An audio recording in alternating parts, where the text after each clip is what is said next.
கர்த்தருக்கு ஸ்தோத்திரம். தேவனுக்கே மகிமை உண்டாவதாக. எல்லோரும் நல்லா இருப்பீங்க நான் விசுவாசிக்கிறேன். கர்த்தர் உங்களை ஆசீர்வதிப்பாராக. இந்த நாளில் நம்ம ஒரு வார்த்தையை கேட்க போகிறோம். இந்த வார்த்தை நம்ம அடிக்கடி யூஸ் பண்ண வார்த்தை தான். ஜெபிக்கும் போது அந்த வார்த்தைகளை சொல்லி ஜெபம் பண்ணியிருக்கிறோம். ஆனால் அதில் ஒரு ரகசியம் இருக்குது. அது நீங்கள் கேட்டிருக்கலாம். ஒரு வேளை கேட்காமல் இருந்தீங்கன்னா இப்போ அந்த வார்த்தையை எனக்காக ஆண்டவர் வெளிப்படுத்தினார். அந்த வார்த்தையை நான் சொல்கிறேன். நீங்கள் இப்போ புரிந்து கொள்ளுங்கள். அந்த வார்த்தையின்படியே ஜெபிக்கும் போது தேவன் நம்முடைய வாழ்க்கையில் அற்புதங்களை செய்ய வல்லவராக இருக்கிறார். எடுத்துக்கொள்வோம் நீதிமொழிகளில் 8ஆம் அதிகாரத்தில் 17வது வார்த்தை கவனிங்க, படிக்கிறேன். என்னை சிநேகிக்கிறவர்களை நான் சிநேகிக்கிறேன், அதிகாலையில் என்னை தேடுகிறவர்கள் என்னை கண்டடைவார்கள். இந்த வார்த்தையை பாருங்கள். என்னை சிநேகிக்கிறவர்களை நான் சிநேகிக்கிறேன். அந்த வார்த்தையை நான் சொல்ல வரல. அதிகாலையில் என்னை தேடுகிறவர்கள் என்னை கண்டடைவார்கள். இந்த வார்த்தையை நம்ம ஜெபம் பண்ணும்போதெல்லாம் ஏசப்பா அதிகாலையில் என்னை தேடுகிறவர்கள் என்னை கண்டடைவார்கள் சொல்லியிருக்கிறீங்களே அப்படின்லாம் சொல்லி ஜெபம் பண்ணுவோம். காலை நேரத்தில் என்ன ஜெபித்திருக்கிறோம். ஆனால் இதில் ஒரு வார்த்தை என்னென்னா, அதிகாலையில் என்னை தேடுகிறவர்கள், அதாவது தேடுகிறவர்கள்னால் ஆண்டவரை நோக்கி ஜெபிக்கிறவர்கள், ஆண்டுடைய வார்த்தையை தேடுகிறவர்கள், ஆண்டவர் இந்த நாளில் எனக்காக என்ன செய்ய போகிறார், என்ன காரியங்களை செய்ய போகிறார் என்று தேடுகிறவர்கள் என்னை கண்டடைவார்கள். இந்த வார்த்தையில் தான் ஒரு காரியத்தை ஆண்டவர் எனக்கு சொல்லி கொடுத்தார். என்னை கண்டு அடைவார்கள். நீங்கள் அதை பிரித்து படித்து பார்த்தீங்கன்னா என்னை கண்டு அடைவார்கள் என்ற வார்த்தை வரும். இது யாரெல்லாம் இதுக்கு முன்னாடி கேட்டிருப்பீங்கன்னு எனக்கு தெரியல. ஆனால் ஆண்டவர் என்னோடு பேசின வார்த்தை, அதிகாலையில் என்னை தேடுகிறவர்கள் என்னை கண்டு அடைவார்கள். நாம் அவரை காண்கிறத மட்டுமல்ல, அடைந்து கொள்ளவும் செய்வோம் என்று ஆண்டவர் சொல்லுகிறார். என்ன வார்த்தை சொல்லப்பட்டிருக்குது? என்னை தேடுகிறவர்கள் என்னை கண்டு அடைவார்கள். அதை நீங்கள் அதை பிரித்து படித்து பார்த்தீங்கன்னா என்னை கண்டு அடைவார்கள் என்ற வார்த்தை வரும். இந்த வார்த்தையை நீங்கள் தியானம் பண்ணுங்கள், ஆண்டவரோடு பேசுங்க.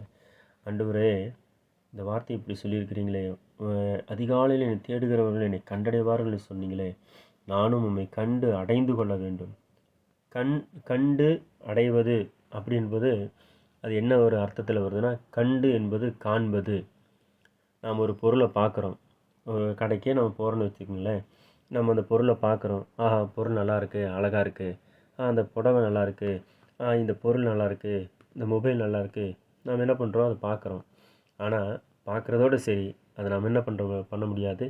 ஏன்னா அதனுடைய விலைகளோ மற்றபடி அது நமக்கு கிடைக்காத ஒரு பொருளாக கூட இருக்கலாம். ஆனால் நாம் என்ன பண்ண முடியாது, அதை அடைய முடியாது. அதுதான் காண்பது என்பது வேறு, அடைவது என்பது வேறு. ஆனால் ஆண்டவர் என்ன சொல்லியிருக்காருன்னா, நீங்கள் அதிகாலையில் என்னை தேடினீங்கன்னா என்னை கண்டு அடைந்து கொள்வீர்கள் அப்படின்னு சொல்லி ஆண்டவர் சொல்லி கொடுக்குறார். அதனால் நாம் என்ன பண்ணுவோம்? ஆண்டவரை தேடுகிறது மட்டுமல்ல, ஆண்டவரை நோக்கி ஜெபிக்கிறது மட்டுமல்ல, அவரை பார்க்கறது மட்டுமல்ல. நிறைய பேர் ஜெபிக்கிறோம், நாங்கள் ஜெபிக்கிறோம், ஆண்டவரை நோக்கி ஜெபிக்கிறோம், ஆண்டவரை பார்த்துருக்குறோம், ஆண்டவரை முகமுகமாக பார்த்துருக்குறேன், ஆண்டவர் என்னோடு பேசினார், என் பக்கத்தில் இருந்தார், அங்கே இருந்தார், இங்கே இருந்தார்லாம் நம்ம நிறைய பேர் சொல்கிறத கேள்விப்பட்டிருக்கிறோம். அது உண்மையாக கூட இருக்கலாம். ஆனால் அடைந்தார்களா என்று ஒரு கேள்வி வரும்போது தான் நமக்கு ஒரு சிந்தையில் ஒரு டவுட் ஏற்படுது. நாம் பார்க்குறோம் அதை, ஆனால் அந்த பொருளை அடைகிறோமா?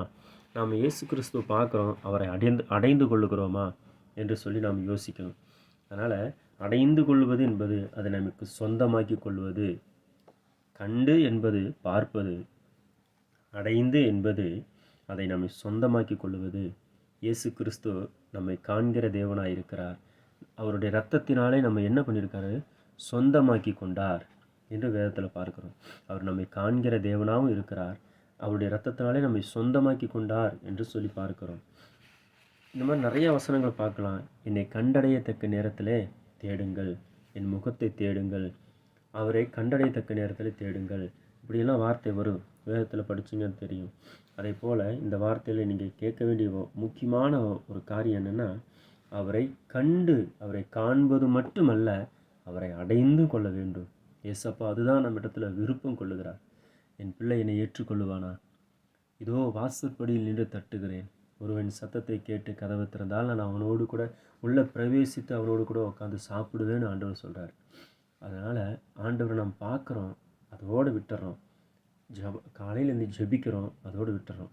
அவரை அடைந்து கொள்ள வேண்டும். அவரை அடைந்து கொள்ளும்போது நம்முடைய வாழ்க்கையில் அநேக மாற்றங்களை தேவன் தர வல்லவராக இருக்கிறார். அது நமக்கே தெரியாது. நிறைய பேர் யோசிப்பாங்க, நான் ஜெபிக்க மட்டும் தான் செய்கிறேன், ஆனால் என்னுடைய வாழ்க்கையில் இப்படியான ஒரு மாற்றங்கள் வந்து கொண்டு இருக்கிறதே, இது எப்படி நடக்கிறதுன்னு சொல்லி எனக்கு தெரியாது. ஆனால் ஜெபிக்கும்போது அவரை நாம் அடைந்து கொள்ளுகிறோம். ஆண்டவர்கிட்ட ஜெபம் பண்ணும்போது, ஆண்டவரே உம்மை காண்கிறது மட்டும் இல்லைப்பா, உம்மை கண்டு நான் அடைந்து கொள்ள வேண்டும், உம்மை நான் அடைந்து கொள்ள வேண்டும், உம்மை நான் பெற்றுக்கொள்ள வேண்டும், உம்மை நான் ஏற்றுக்கொள்ள வேண்டும் ஆண்டவரே என்று சொல்லி நாம் ஜெபிக்கணும். இதுவே ஆண்டவரை கண்டு நாம் அடைந்து கொள்ள வேண்டும். தேவன் நம்மிடத்தில் எதிர்பார்க்கிற காரியம் அதுதான்.